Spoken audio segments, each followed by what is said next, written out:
Yeah. Yeah. Okay, so real gases, next.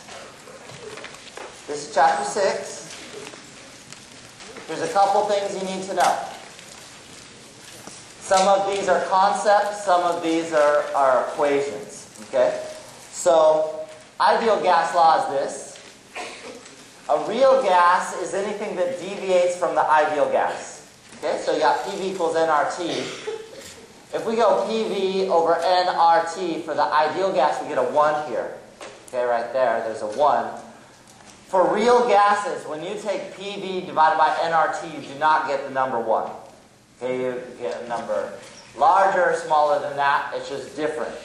So this is one way, an easy check to know if you have a real gas or not. You just take PV divided by nRT, and if you get 1, you know it's ideal.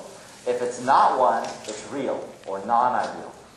Okay, the other things about this, for an ideal gas, another concept, we have usually high temperatures, okay, and low pressures. That means our temperatures are usually around room temperature, and our pressures are usually around atmospheric. For a real gas, that's totally the opposite is true.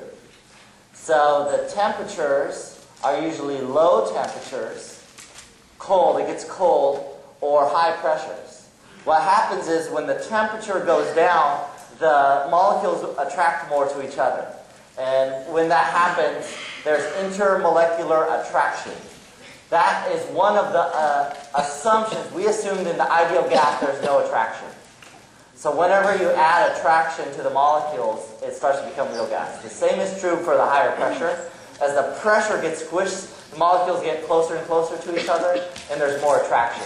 So thus, again, it will deviate from the ideal gas. So those are the concepts. The formula that goes along with this is called the van der Waals equation. And let me look it up. It's a hard one to remember, but your instructor, I definitely will, your instructor should give it to you on the exam. And let me see if I have it here somewhere.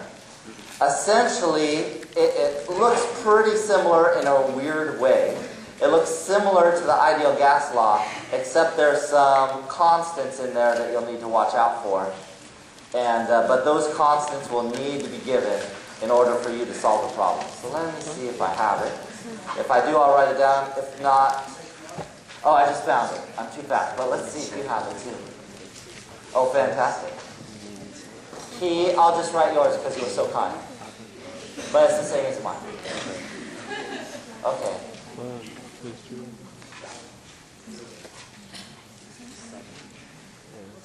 So here, you have P plus n squared A over V squared times V minus NB equals nRT. So in this case, keep a couple things in mind. A and B, the lowercase a and b, those are constants. Those must be given to you. N, what's N? Moles. It's not the principal quantum number. Okay, so whenever you do with gas, that's moles. P and V, that's just standard. So you're going to plug in, usually, almost always in this case, you're solving for temperature. Because that's the easiest thing to solve for in this equation.